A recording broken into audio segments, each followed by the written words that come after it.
¿Alguien por primera vez que nos visita el día de hoy? ¿Nadie? Bueno, hay mucha familia en la playa, hoy hay muchos visitantes porque hay varias sillas vacías, así que Jesucristo resucitó, ¿sí? Como quiera, Jesucristo resucitó. Acompáñenme y vamos a leer juntos, por favor, Isaías 55. Isaías 55.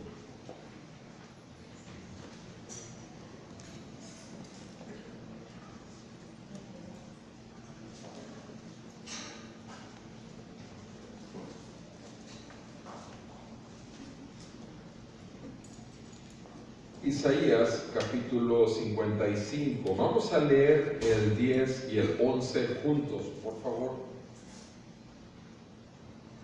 Vamos a leer desde el 8, por favor. Desde el 8 hasta el 11. Juntos, desde el 8. Gracias. Dice así la palabra de nuestro Dios. Porque mis pensamientos no son sus pensamientos, ni sus caminos, mis caminos, declara el Señor. Porque como los cielos son más altos que la tierra, así mis caminos son más altos que sus caminos y mis pensamientos más que sus pensamientos. Porque como descienden de los cielos la lluvia y la nieve, y no vuelven allá, sino que riegan la tierra, haciéndola producir y germinar, dando semilla al sembrador y pan al que come, así será mi palabra que sale de mi boca. No volverá a mí vacía, sin haber realizado lo que deseo y logrado el propósito para el cual la envié. Amén. Claramente nos dice el Señor en Isaías que Él envía su palabra y que no regresa a Él vacía. Y en el sentido de lo que celebramos hoy, que es la resurrección de nuestro Señor, ¿qué es lo que ocurrió? Sino que la palabra de Dios se hizo carne, y les digo una cosa, no regresa a Él vacía, porque lleva mucho fruto, y nosotros somos una milésima parte del mucho fruto que el Señor, con su sangre y por medio de su resurrección, como bien lo leyó René, hemos sido justificados delante de Él, y por eso nos gozamos. Y vamos a leer el capítulo 20 del Evangelio de nuestro Señor Jesucristo según San Juan, por favor. Juan, capítulo 20. Juan, capítulo 20.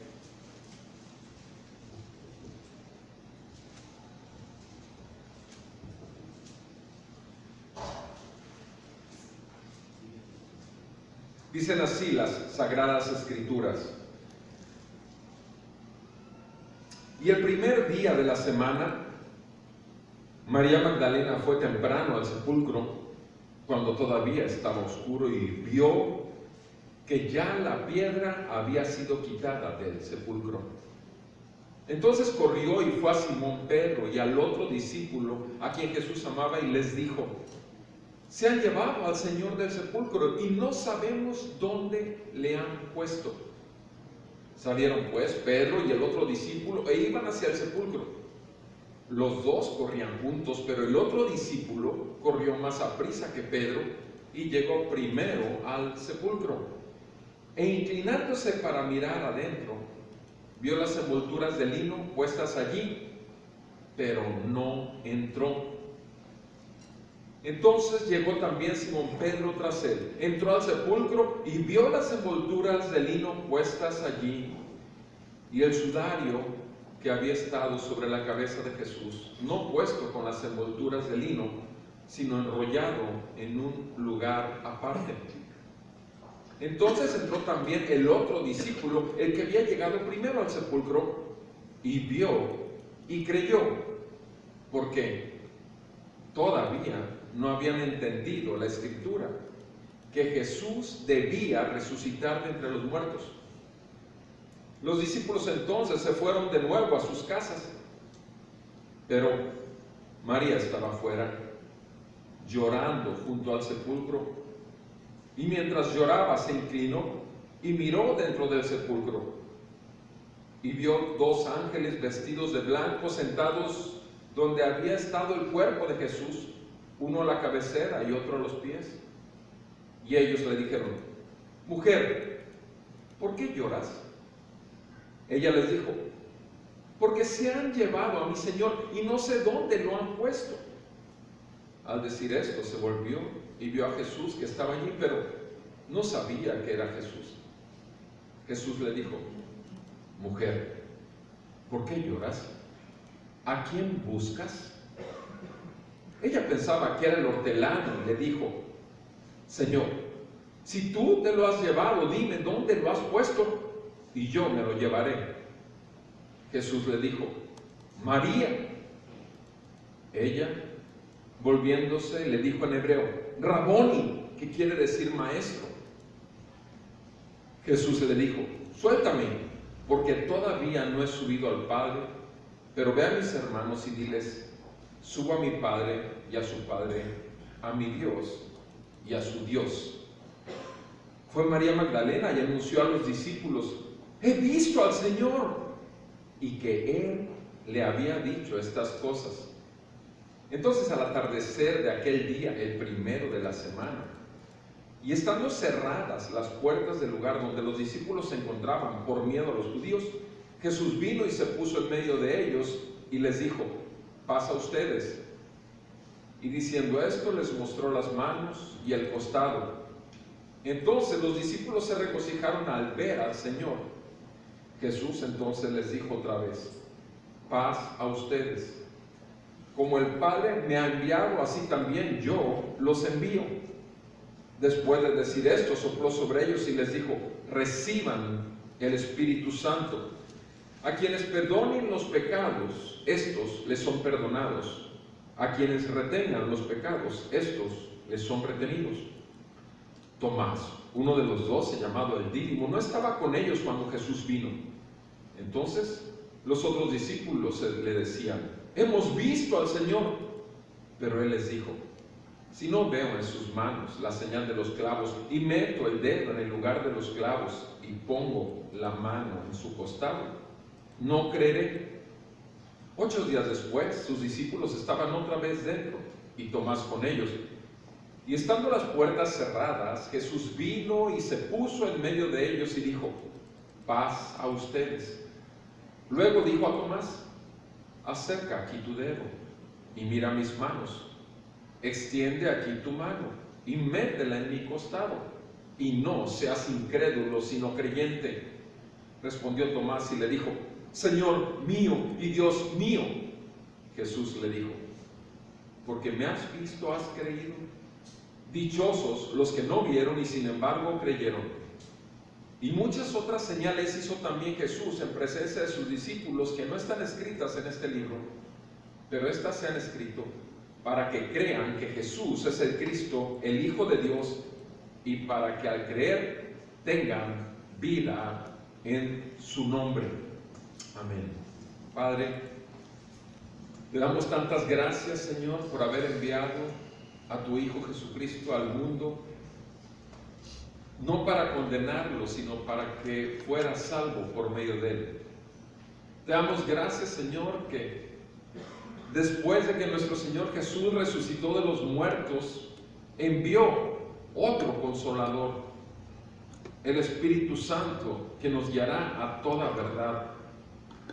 Y hoy, Señor, nos declaramos incompetentes por nosotros mismos para poder entender, como en aquel tiempo, tus discípulos, tus escrituras, a menos que tú las abras delante de nuestro entendimiento. Te rogamos que ilumines tu palabra, que la siembres en nuestro corazón y que éste produzca mucho fruto para gloria de tu nombre en cada uno de nosotros, para salvación y vida eterna, en el nombre de Jesús. Te lo pedimos. Amén y amén. Pueden sentarse, por favor.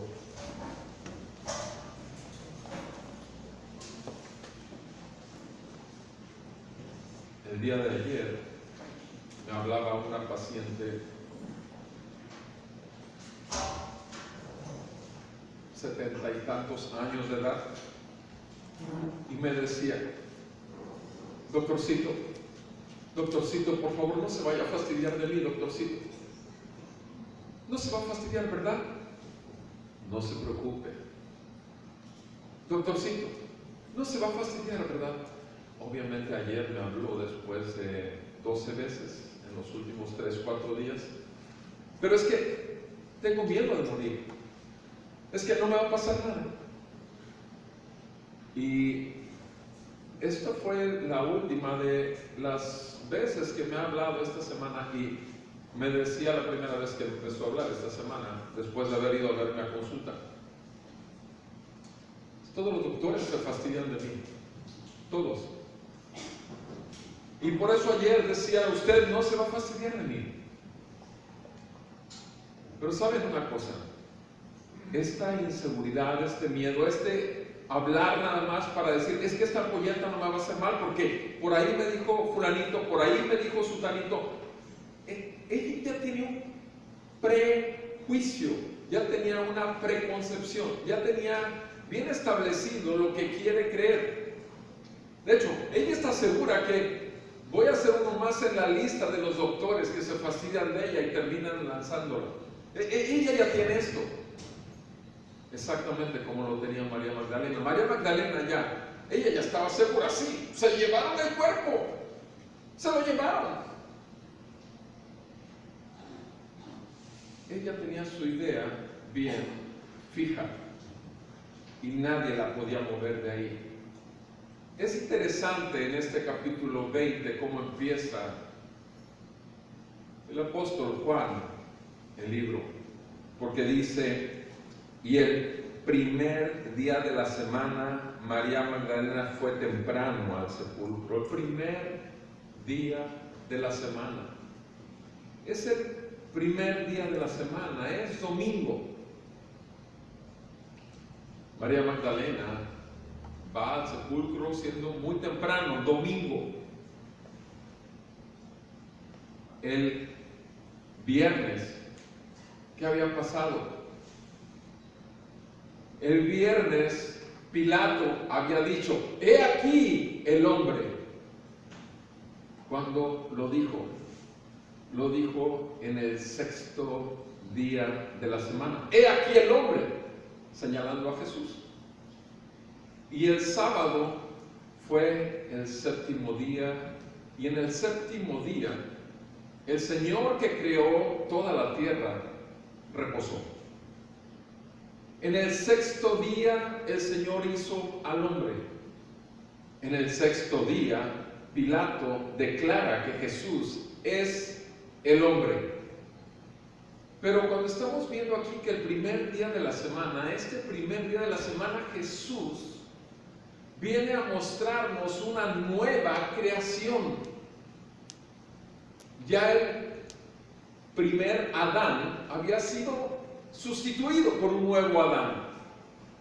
Pilato lo declaró como un simple Adán, como un simple hombre. En el 6º día el hombre y la mujer fueron hechos. Recuerden, en Génesis, en el día de la creación, en el 6º día Dios hizo al hombre y a la mujer. Y es exactamente el día en que es declarado Jesús como un simple hombre. Sin embargo, la palabra de Dios nos muestra aquí que Jesús establece una nueva creación. Y es ahí precisamente donde nosotros tenemos que ubicarnos. Es ahí donde nosotros podríamos analizar este pasaje de una manera que podemos ver a 3 personajes principalmente en la primera sección. 3 personajes. Tenemos a una mujer, María Magdalena, y tenemos a Pedro y a Juan. Eso lo vemos del versículo 1 al 9. Y voy a tomar algunas frases de cada sección. Por ejemplo, del 1 al 9, voy a tomar esta frase: no habían entendido la escritura. Eso viene en el versículo 9. No habían entendido la escritura. Después del versículo 10 al 18, voy a tomar del versículo 18 otra frase, cuando María Magdalena dice: he visto al Señor. Después, en la siguiente sección, del 19 al 22, otra frase, oración de parte de nuestro Señor, cuando dice, reciban el Espíritu Santo. Y por último, del 24 al 31, dice la palabra de Dios, versículo 27, no seas incrédulo, sino creyente. ¿Qué vemos aquí en la primera parte? Vemos tres personajes en los versículos del 1 al 9. Vemos una mujer, María Magdalena. María Magdalena es una mujer que tiene su historia. María Magdalena aparece, de hecho, en los 4 libros de los 4 escritores del Evangelio de nuestro Señor Jesucristo. Mateo, Marcos, Lucas y Juan, los 4 hablan de ella. Y hablan de ella en diferentes porciones. Y resulta interesante que no solamente es la primer mujer a la cual nuestro Señor Jesús se le aparece, porque eso es importante, sino además también es la primera que va a buscarlo, y es la primera que se menciona aquí. Pero esa mujer, María Magdalena, repito, tiene su historia. No solamente María Magdalena es la hermana de Marta, otra mujer también, seguidora de Jesús. Y también es hermana, ella y Marta son hermanas ¿de quién? De Lázaro. Lázaro, sí, dice en Juan capítulo 11 que a ellos Jesús los amaba. A los tres, a María Magdalena, a Marta y a Lázaro. Y ustedes y yo sabemos lo que ocurre en el capítulo 11 de Juan, cuando Jesús resucita a Lázaro después de 4 días de muerto. María Magdalena es testigo de cómo Marta recrimina a Jesús y le dice, cuando Jesús le dice, quita la piedra, porque estaba puesta una piedra ahí en el sepulcro de Lázaro. Y María Magdalena es testigo donde Marta le dice a Jesús, pero maestro, ya apesta porque tiene 4 días. ¿No te he dicho que si crees verás la gloria de Dios? Es la contestación que le da Jesús. Ahora, María Magdalena, repito, es testiga de todas estas cosas, no solamente de cómo el maestro dice quiten la piedra, y también es testigo de cómo Lázaro, cuando él le dice ven fuera, Lázaro sale envuelto en esas vendas. Y lo que vemos aquí en el versículo 1 es que estaba oscuro. ¿Y qué fue lo que vio María Magdalena en el versículo 1? María Magdalena vio que la piedra había sido quitada del sepulcro. O sea, ahora se encuentra María Magdalena con otra piedra en otro sepulcro. Es otra la situación, pero es una situación paralela, similar. En aquel caso donde estuvo apenas unos días antes, apenas una semana antes, ella fue testigo de que Jesús le pide que quite la piedra. Sin embargo, ella lo primero que llega es la piedra quitada. Pero cuando ve la piedra quitada, ¿cuál es su pensamiento inmediato? Se robaron el cuerpo. Se robaron el cuerpo del Señor.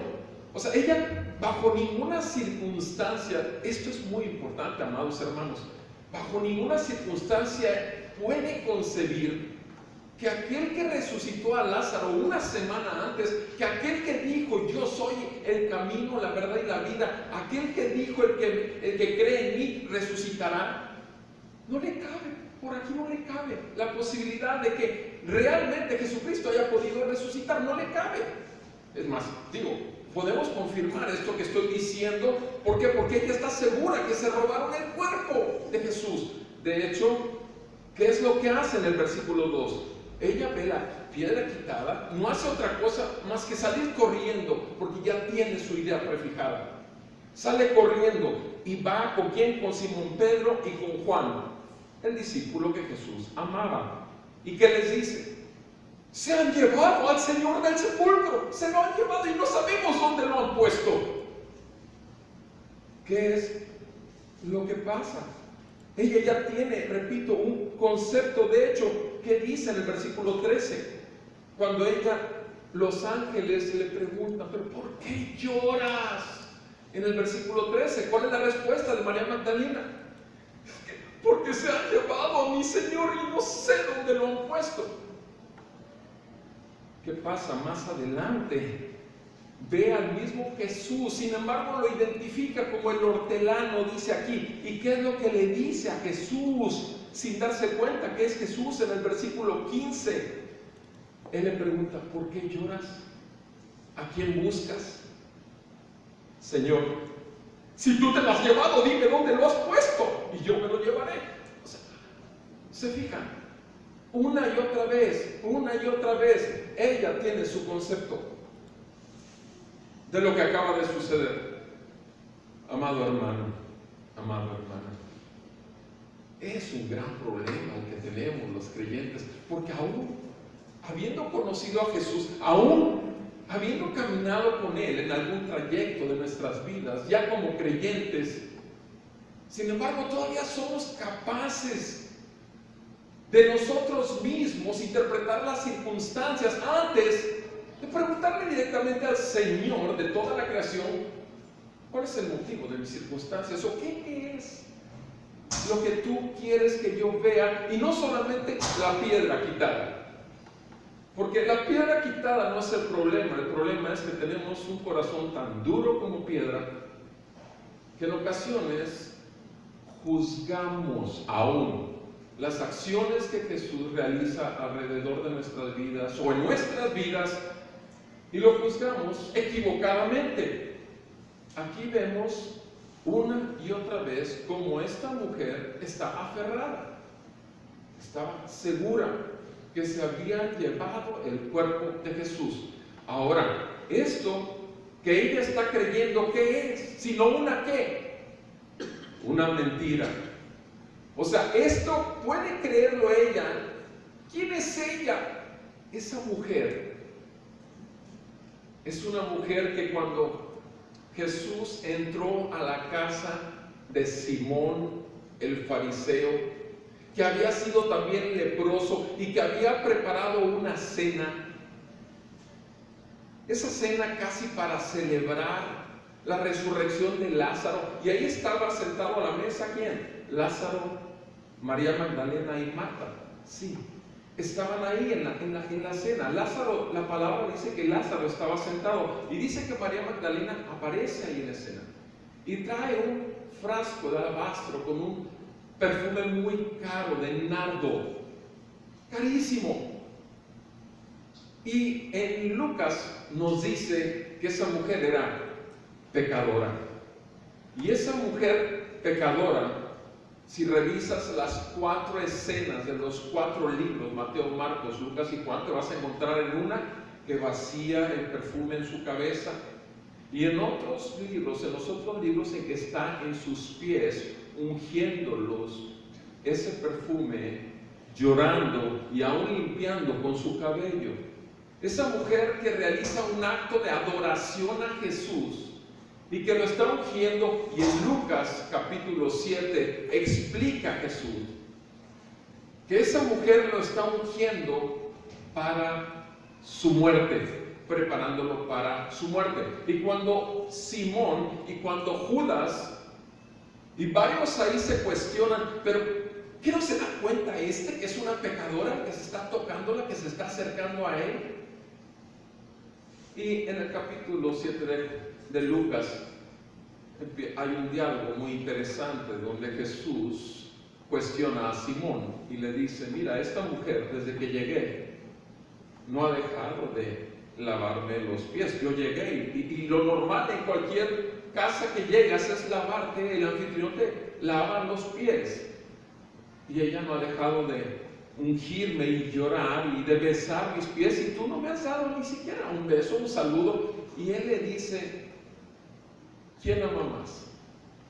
Y le da el ejemplo. Había una persona que prestó dinero y no se lo regresaron, o que debía un dinero, y uno debía 500 y otro debía 50 denarios. ¿Quién ama más? Al que se le perdonaron ¿Los 500 denarios o los 50 denarios? Y Simón, muy inteligente, ¿verdad?, le dice, claro, que al que se le perdonó más, 500 denarios. Dice, entonces esta mujer se le perdonó más porque me está amando más que tú. La confrontación es directa. Jesús está directamente confrontando al fariseo Simón, porque inclusive Simón fue leproso. Y esa mujer que en ese momento estaba realizando un acto de total adoración es la misma mujer que está ahí a primera hora el domingo, pero sin embargo trae un problema. Es humana, es humana como tú y como yo, sí, a pesar de todo su acto que fue de todo corazón, a pesar de ver la grandeza de la resurrección de su hermano Lázaro, sin embargo, esa mujer tiene un problema. Está segura que se robaron el cuerpo de Jesús. Ella está segura, ni siquiera entró a la tumba, pero ella está segura que se robaron el cuerpo solo porque vio la piedra quitada. Solo porque vio la piedra quitada. Esta mujer ha creído una mentira y está sufriendo. ¿Por qué? Por la mentira que ha creído. ¿No te ha pasado a ti eso? Que de pronto aún eres cristiano, eres cristiana y de pronto estás en ciertas situaciones y sufres, lloras por dentro y a veces lloras postrado a los pies de Cristo en tus tiempos de oración y clamor. Estás llorando, estás sufriendo porque estás seguro que Dios no está actuando en la situación. ¿Por qué? Leímos ahorita Isaías 55, 8 y 9, antes de leer el 10 y el 11, leímos el 8 y el 9, y ustedes saben lo que dice ahí.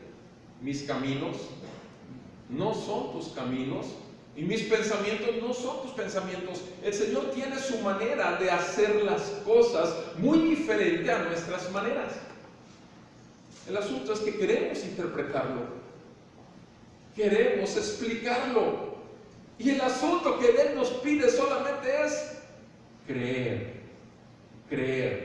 Al que cree, todo le es posible. Al que cree es el que puede ver su gloria. Esta mujer estaba sufriendo por una mentira y podía amar mucho a Jesús, podía ser muy amada por Jesús, pero sin embargo estaba sufriendo. Después de ella, ¿qué pasa? Cuando ella va y les avisa a Pedro y a Juan que vayan, que se llevaron el cuerpo, ¿qué es lo que hacen ellos? Van corriendo al sepulcro los dos, Pedro y Juan, y dice, ahora si se fijan bien, María Magdalena salió corriendo a avisarle a ellos dos. ¿Y cómo vieron ellos? También corriendo, sí, están desesperados, corren juntos, pero dice aquí, el otro discípulo corrió más aprisa que Pedro. O sea, Juan, duro y llegó primero. ¿Quién es Juan? Es ahí lo dice, versículo 2, aquel discípulo a quien Jesús amaba, llegó primero. ¿Y qué hace ese discípulo tan amado, tan especial, tan íntimo con Jesús? ¿Qué es lo que hace? Vean conmigo, versículo 5. Llegó primero, dice el 4, versículo 5, inclinándose para mirar adentro, vio las envolturas de lino. Inclinándose, vio las envolturas de lino puestas allí. ¿Y qué? Y no entró, no quiso entrar. No quiso entrar, simplemente no podía. O sea, vio las envolturas y no quiso entrar. ¿Cuántas veces no quieres aceptar la verdad? ¿Cuántas veces te niegas a aceptar que así son las cosas? ¿Cuántas veces luchas? ¿Pero por qué así? Y ese discípulo tan amado, porque tú y yo podemos estar plenamente convencidos del amor de Dios para con nosotros en Cristo Jesús, porque nos ha sido dado el Espíritu Santo. Porque de una y otra manera, a lo largo de nuestro caminar con el Señor, nos ha mostrado que realmente nos ama. Pero sin embargo hay momentos en donde no quieres creer. No estás dispuesto a aceptar la verdad. No estás dispuesto a ver la realidad tal cual es, a pesar de que eres un discípulo amado. Ese hombre no quería la verdad. No quería ver la verdad. Estaba entonces él pensando lo que dijo María Magdalena. ¿Era verdad? ¿Se habían robado el cuerpo? El asunto es muy claro nada más aquí con respecto de Juan. No estaba dispuesto a entrar, porque entrar a la tumba implica enfrentarte a la verdad. Entrar al sitio de muerte implica enfrentarte a la verdad. Y te digo algo, es un sitio donde tenemos todos que entrar los cristianos, porque tenemos que llegar al punto de ver nuestra total incapacidad, nuestra total impotencia, donde no hay nada que hacer y solo lo puede hacer aquel que para él todo es posible, el que es el Dios de lo imposible. Y tenemos que entrar al sepulcro, y tenemos que morir a nosotros mismos, y tenemos que negarnos a nosotros mismos, y tenemos que vivir nuestra muerte en muchos momentos por causa de aquel que nos ama con amor eterno. Juan no estaba dispuesto a entrar. ¿Qué pasa después? Ahí mismo, con respecto a Juan, en el versículo 8, después de que Pedro entra como loco, y ese no le pide permiso a nadie, se mete, entra a la tumba, pero después de Pedro, ¿qué es lo que dice el versículo 8? Entonces entró Juan. Después entró Juan, el otro discípulo, el que había llegado primero. ¿Y qué pasa cuando entra? Ve. ¿Qué pasa? Enfrenta la verdad. Ve y cree. Ve y cree. ¿Qué está diciéndonos? Que antes no había entrado y por lo tanto no había ¿qué? No había creído. ¿Sí o no?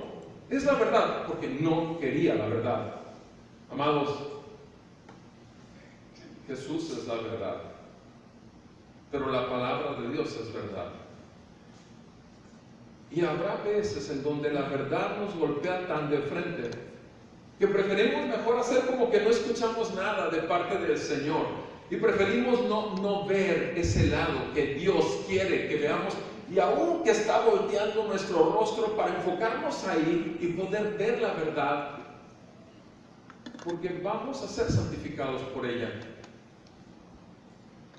El Señor Jesús, cuando estaba a punto de irse, en Juan 17 oraba: Padre mío, santifícalos por tu verdad. Tu palabra es verdad. Amados, cierto, la palabra es verdadera y nos va a atravesar como una espada de dos filos, ¿sí o no? Sí, y va a exponer lo más terrible de nuestros pensamientos, que no son acordes a sus pensamientos. Y te digo, todo este tipo de cirugías espirituales que el Señor continuamente hace en medio de su pueblo, ¿son para qué? Para perfeccionarnos, para seguir haciéndonos morir a nosotros mismos y vivir para sus propósitos. Al final de cuentas, esto es lo que glorifica al Señor, ¿sí o no? Que la vida de Cristo se manifieste en nosotros. Este hombre tuvo que entrar para ver la verdad, y entonces creyó en la verdad. ¿Y por qué Pedro ni siquiera se detuvo? Pedro venía como desesperado corriendo. Cierto que llegó tarde, yo no sé si tenía un poquito más de kilos que Juan. El hecho es de que Juan corrió más rápido, Pedro llegó después, pero Pedro ni se detuvo, nada, ni preguntó a Juan, ni cuestionó. Pedro entró, Pedro estaba desesperado, tenía que entrar. Pedro tenía una necesidad desesperada por la verdad. Estaba desesperado por conocer la verdad. Pedro estaba desesperado. ¿Cómo no había estado desesperado? Negó a Jesucristo 3 veces. Lo negó, juró que ni siquiera lo conocía, maldijo el que le dijeran que lo conocía. O sea, Pedro traía un trasfondo en su vida personal. Habiendo sido de los 3 más íntimos de Jesús, sin embargo, Pedro rechazó totalmente el señorío de Jesús, y rechazó que era el Mesías, y rechazó que era el Hijo de Dios. lo puso a caminar sobre las aguas junto con él, de la mano, para regresar a la barca. Y sin embargo, negó a Jesús. Pedro necesitaba entrar a esa tumba. Pedro necesitaba la verdad. Pedro necesitaba ver que realmente no estuviese ahí Jesús y que realmente Jesús hubiese resucitado, porque él necesitaba. Él necesitaba la verdad que le traería, como lo vio tantas veces en su caminar con Cristo: misericordia, perdón y restauración. Pedro lo necesitaba. A Pedro le urgía, estaba desesperado. De estos tres que te acabo de mencionar, o que nos acaba de mencionar el apóstol Juan, ¿cuál era el más grande? Lleno de esa necesidad que tiene un pecador, sino Pedro. Ahora el asunto es, ¿cuántos Pedros hay aquí? ¿Cuántos hemos negado que Jesús es nuestro Señor?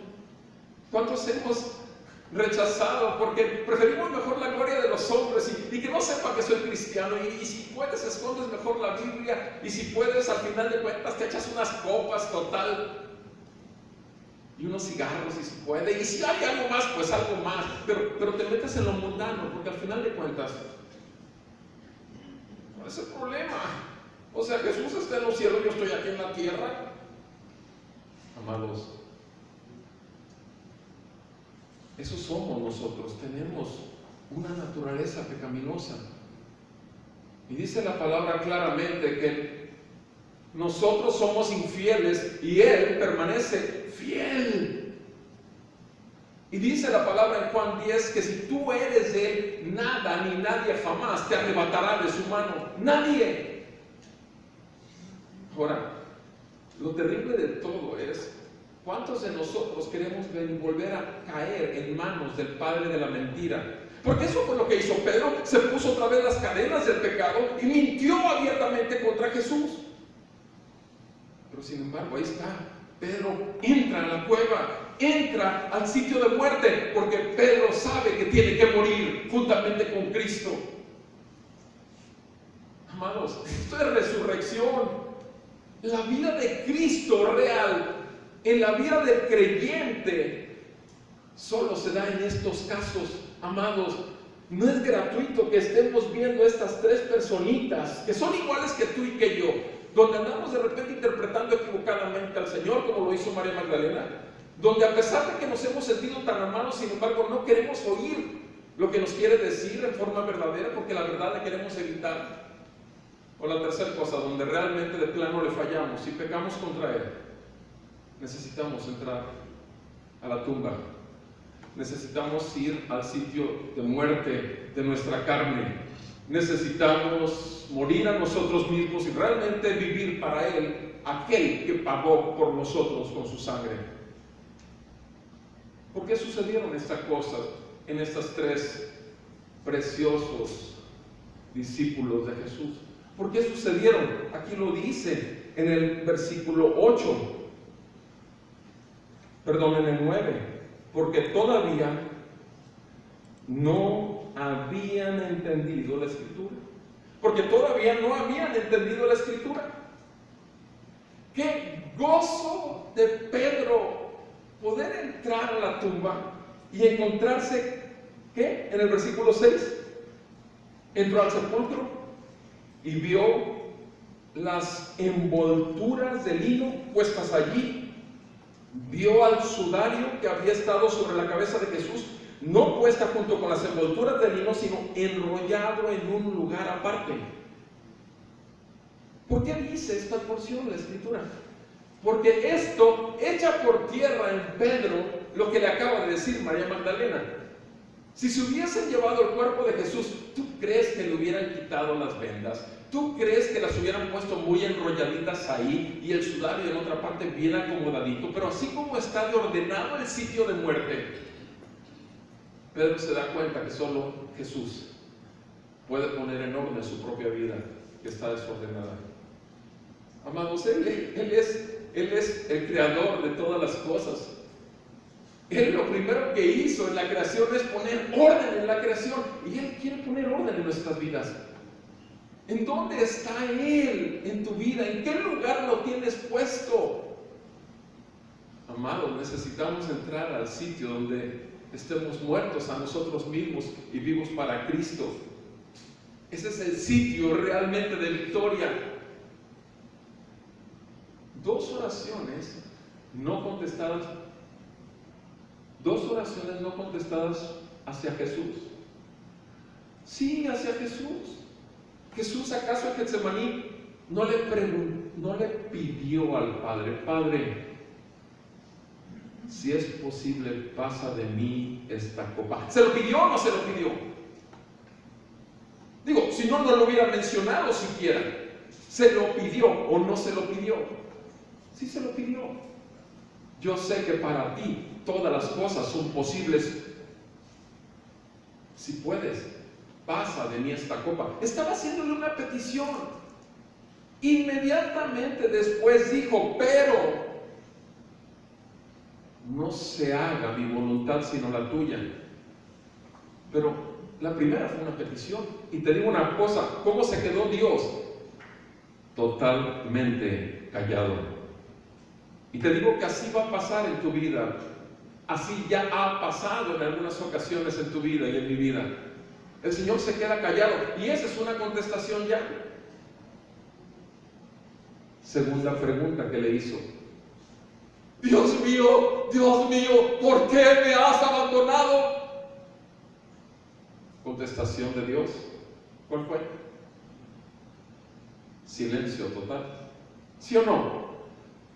Le preguntó al Padre y no le dijo Padre, si te fijas bien, le dijo Dios mío. Cosa que ves raro en los términos que Jesús habla, siempre se refiere al Padre, pero una pregunta que se quedó sin contestación. O sea, Jesús, el Hijo de Dios, sin contestación ahí, sin contestación en Getsemaní, ¿por causa de qué? De ti, de mí. ¿No podemos darnos cuenta cómo su benignidad realmente nos tiene que llevar a un verdadero arrepentimiento? ¿No podemos ver realmente que somos el fruto de la aflicción de su alma? ¿No podemos ver realmente cuánto le costó a Él el traernos a Él, a sus pies, y despojarnos de nosotros mismos y mirar su gloria?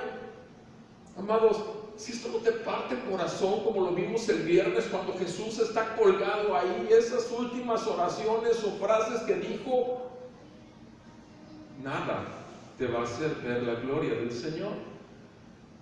Y estos 3 discípulos estaban tan confundidos ahí. ¿Por qué? Por una sola cosa: porque no entendieron las Escrituras. Amados, gracias a Dios que el Señor envió su Espíritu Santo para abrirnos el entendimiento. Gracias a Dios que el Señor no ha parado, no ha detenido su obra en cada uno de nosotros, porque Él vino para pagar el precio de su novia, y está limpiando a su novia, y le está perfeccionando, y le está quitando toda mancha y toda arruga. Y un día en Apocalipsis vemos que las bodas del Cordero son una realidad, y tú y yo somos la novia, y nos está preparando y nos está limpiando.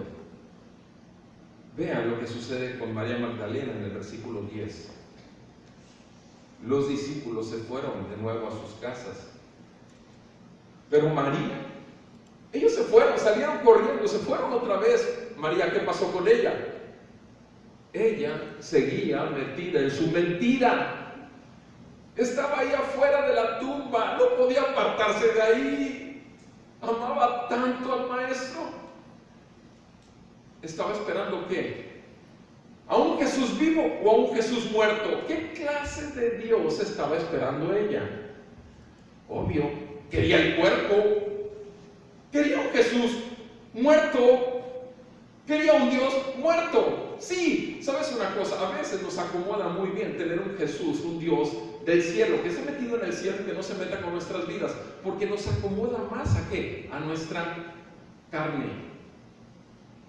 Y esta mujer estaba ahí, dice ahí en el versículo 11, llorando, sufriendo por su mentira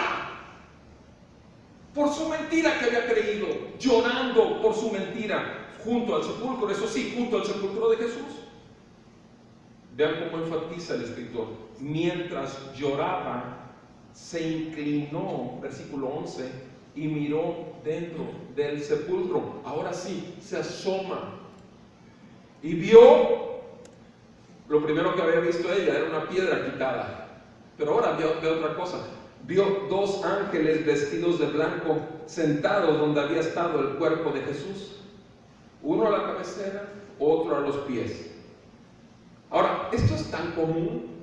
¿Cuántos ángeles te has encontrado en tu vida de cristiano? Pero ella, en vez de asombrarse del resplandor de sus vestiduras blancas y todo, ella no puede ver lo glorioso que está viendo ahí, no puede ver la gloria de la escena, porque ella sigue creyendo sus mentiras, y ella sigue aferrada a sus mentiras. Y ellos le dijeron: mujer, ¿pero por qué lloras? ¿Por qué lloras? Y ella les dice: porque se han llevado a mi Señor y no sé dónde lo han puesto. ¿Se fijan? Su dolor, su llanto, es simplemente porque se llevaron el cuerpo de Jesús, y ella quiere el cuerpo de Jesús. ¿Tu Dios es un Dios vivo o es un Dios muerto? Es un Dios que puede llegar a interceder y meterse en el camino tuyo y deshacerse toda la cuadratura, y aunque tú tenías tan abierta la puerta por la cual ibas a pasar, sin embargo el Señor te la cierra en tus narices y te gozas. Te gozas de que Él te altere todas las circunstancias de tu vida, porque sabes que vas de la mano con Él, o simplemente te extravías como esta mujer y no puedes ver. Y esta mujer es que se han llevado a mi Señor y no sé dónde lo han puesto. ¿Por qué lloras? ¿Cuál es el motivo de tu sufrimiento? ¿Por qué tienes angustia en tu corazón? ¿Por qué estás tan ansioso y ansiosa, preocupado, preocupada? Porque vas a fastidiar al doctorcito y ya no te va a contestar las llamadas. ¿Por qué? O sea, porque ya no te van a hacer caso, porque piensas que estás loco, que estás loca. ¿Por qué lloras? ¿Por qué sufres? Al decir esto, versículo 14, se volvió. Estaba dentro, ahora se vuelve hacia afuera de la entrada del sepulcro y vio a Jesús que estaba allí, pero dice, no sabía que era Jesús. No sabía que era Jesús. Estaba tan ensimismada, estaba tan metida en sus mentiras que había creído María Magdalena, que no podía ver a Jesús. Y lo que hace es escucharlo a Jesús hablarle. Jesús le habla a aquella que está sufriendo y llorando y le dice: mujer, ¿por qué lloras? Eso ya se lo preguntaron los ángeles también. ¿Por qué lloras? ¿Cuál es el motivo de tu aflicción? ¿Cuál es aquello que te preocupa? ¿Cuál es aquello que te entristece? ¿Qué es lo que te hace sufrir aquí en la tierra? ¿Tienes una lista de quejas? ¿Tienes una lista de aflicciones? Se lo preguntaron los ángeles y se lo vuelve a preguntar el Señor Jesús. ¿Por qué lloras? Pero Jesús no solamente pregunta como los ángeles: ¿por qué lloras? Jesús agrega una segunda pregunta: ¿a quién buscas? ¿Te fijas? O sea, no solamente es importante la aflicción, sino también es en dónde quieres encontrar aquello o aquel que quite tu aflicción, aquello o aquel. O sea, porque Jesús sabe cuáles son las preguntas. ¿Por qué lloras? ¿A quién buscas? ¿Tienen relación una pregunta con otra? Por supuesto que la tienen, amados, tú y yo lo sabemos. Porque el mundo se la pasa ¿qué? En aflicción. El mundo se la pasa en angustias. El mundo se la pasa preocupado por esto, por lo otro, porque hay trabajo, porque no hay trabajo, porque tengo esposa, porque no tengo esposa, porque tengo hijos, porque no tengo hijos, porque mis hijos andan bien, porque mis hijos andan mal. Pero siempre hay preocupaciones, siempre hay aquello por lo cual lloramos. Nunca estamos satisfechos. Pero además de eso, el detalle es que siempre buscamos la solución, buscamos aquel que ponga solución a todos nuestros problemas y lo buscamos en los sitios más insólitos y además donde menos deberíamos de buscar. ¿Por qué lloramos? ¿Sabes por qué lloras tú y por qué lloro yo? Porque tenemos necesidad de ser amados. Porque esa es nuestra más grande necesidad, ser amados. Lloramos porque tenemos necesidad de ser aceptados, tal como somos, sin más, sin menos, simplemente ser aceptados, amados, aceptados.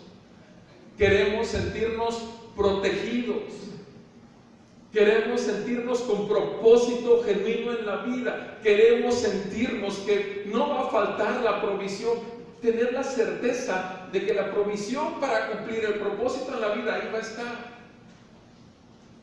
Es eso el por qué lloramos, porque en el fondo todo se concentra en estas cosas: amor, aceptación, protección, propósito, provisión.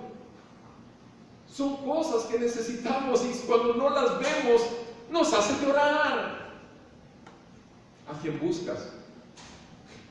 El problema es que buscas la solución a tu dolor, buscas la solución a tu llanto, buscas a quién, buscas dioses con D minúscula, y entonces te vas a encontrar dioses con D minúsculas en el primer hombre que se te acerque, en la primera mujer que te coquetee, en el primer jefe que te sube el salario porque eres súper, eres increíble, aquel que te bese los pies de tanta alabanza, es con el que te encuentras y ese ya, a él es el que estás buscando, y sucede que te equivocaste, porque nunca va a satisfacer los más profundos deseos de tu corazón, nunca va realmente a quitar las aflicciones de tu alma, te va a producir más inclusive porque es un falso Dios. ¿A quién buscas? Buscas un Dios. Tú buscas verdaderamente. Dios nos hizo para gloria suya. Dios nos hizo para ser adoradores. Él nos hizo para estar pegados en intimidad. Y es lo que buscamos: intimidad delante de nuestro Dios. Buscamos adorar a alguien. Buscamos volcar nuestra admiración a alguien. Buscamos alabar y buscamos glorificar a alguien. El problema es que lo encontramos en el primero que se acerca y que pasa por nuestras vidas. Y es de carne igual que tú, y es igual de pecador o peor de pecador que tú. Ese es un problema. Mujer, ¿por qué lloras? ¿A quién buscas? Esas fueron las dos preguntas de Jesús. Son las dos primeras preguntas. ¿Acaso no habrán de ser significativas después de que Jesús resucita? ¿Tienen un significado profundo, sí o no, amados?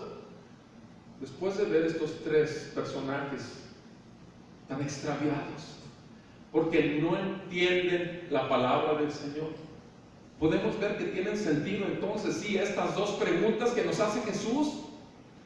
Ahora aplícalas a tu vida, amado, aplícalas a tu vida. Realmente, ¿por qué lloras? Realmente, ¿dónde está tu fe? ¿Acaso no les dijo eso Jesús a sus discípulos? ¿Dónde está su fe? ¿Hasta cuándo estaré con ustedes, generación perversa? ¿No dijo Jesús eso de sus discípulos? Fueron palabras que el maestro dijo. ¿Por qué lloras? ¿A quién buscas? Versículo 15. Ella, pensando que Jesús era el hortelano, miren qué rebajada le dio. Está bien que Jesús dejó su gloria, pero ya, me lo hizo granjero. Le digo, mira, si tú te lo has llevado, o sea, ya lo estaba regañando. Si tú te lo has llevado, dime dónde lo has puesto y yo me lo llevaré. ¿Se fijan? O sea, qué irreverentes somos con el maestro. Y Jesús le dijo, María, porque el Señor conoce tu nombre. El Señor conoce los nombres de los que son suyos y le llamó por su nombre. Y obviamente nadie podía conocer, un hortelano que ella lo acababa de conocer, no podía conocerlo, pero él sí la conocía a ella. Eso es lo tremendo de nuestro Dios. Que nosotros, aun cuando no le conocemos, Él sí nos conoce porque Él nos formó en el vientre de nuestra madre. Y Él sabe que nos hizo para Él, para su gloria y para depositar en nosotros grandezas de su gracia. María, y ella escuchó la voz de ¿quién? Que dice, Raboni, que quiere decir maestro. O sea, vean cómo lo identifica. Mi maestro.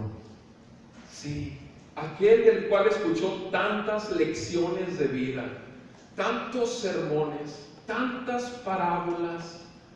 El maestro, sí. Amados, tenemos un problema si nos quedamos ahí. Si nosotros tomamos de Jesús solamente sus enseñanzas para seguir y tratar de aplicarlas a nuestra vida, estamos tronados, amados. Porque es cierto que Jesús nos ordena hacer lo que Él hace, decir lo que Él dice, pero no podemos tomarlo solamente como nuestro maestro. Y eso es lo que esta mujer, María Magdalena, lo reconoce y le dice maestro. Y no solamente le dice maestro, sino que se abalanza sobre él y lo abraza los pies. Y le dice Jesús, suéltame, porque todavía no he subido al Padre. Versículo 17. Todavía no he subido al Padre. Todavía no he sido exaltado. Todavía, o sea, la intimidad que vamos a tener va a ser aún más que la que hemos tenido. Ella estaba acostumbrada. La última escena que tuvo con el maestro fue a sus pies, regándola con sus lágrimas los pies, ungiéndola con un perfume tan caro de nardo puro, que fue criticada por los que estaban alrededor, pero sin embargo ella estaba ahí a sus pies, y ahorita otra vez lo abraza y él le dice, suéltame, todavía no he subido al Padre, pero le da un mandato, ve a mis hermanos y diles, ve a mis hermanos y diles, subo a mi Padre y a su Padre, a mi Dios y a su Dios. ¿Sabes? Esto es tremendo. O sea, vean cómo Jesús lo dice. Voy a mi Padre, que ahora es tu Padre. Voy a mi Dios, quien es hoy tu Dios. O sea, dales ese mensaje, dales el mensaje que tienen un Padre en los cielos. Antes de esto, los discípulos no oyeron más que al Padre cuando se abrieron los cielos y dijo, este es mi Hijo amado en quien tengo complacencia. Este es mi Hijo amado en quien tengo complacencia. Y en el monte de la transfiguración agregó, a Él oír, óiganlo a Él, oigan lo que tiene que decir. Amado, antes nada más era Jesús el Hijo, pero ahora, una vez resucitado, ¿cómo dice Él que Él, diles, ya tienen un Padre, ya tienen un Padre, ya tienen quien los proteja, ya tienen quien los acepte, ya tienen quien los ame, ya tienen quien les provea de propósito y también quien los arme con aquello que necesitan para cumplir su propósito. Ya lo tienen, es un Padre perfecto y está en los cielos. Voy a mi Dios, tu Dios. Ahora sí tienes a quien adorar, ahora sí tienes a quien alabar, ahora sí tienes a quien agradecer, ahora sí tienes a quien darle todo lo que eres, porque tú te das como un sacrificio vivo, santo, agradable a Dios, que es el motivo de tu culto racional. Él es el Dios de Jesús, Él es mi Dios. Amado, no es para volarnos la cabeza esto. Eso es lo que ese es el mensaje muy sencillo, muy corto, demasiado corto, que hace María Magdalena. Versículo 18. así, recibe la orden de Jesús, de su maestro, pero la obedece. ¿Sabes por qué? Porque Jesús no solamente es tu maestro, sino además te está mandando, te está ordenando. Y si te está ordenando es porque Él es, vean cómo lo dice ella. Fue María Magdalena y anunció a los discípulos: he visto al Señor. Ya cambió, ya no es el Raboni, maestro, sino ahora es el Señor exaltado. Ahora sí, María puede hablar de Él como aquel que está por encima de toda circunstancia. Toda la mentira que había creído, todo el tiempo que estuvo sufriendo por esa mentira, fue derrumbada por la verdad, porque la verdad estaba en el mundo, la luz vino al mundo a romper nuestras tinieblas. Y conocerás la verdad, y la verdad te hará libre. Y ella conoció la verdad. Jesús no solamente era el maestro, sino es el Señor. Él es el Señor. Y ella dice: he visto al Señor. Y que Él le había dicho estas cosas.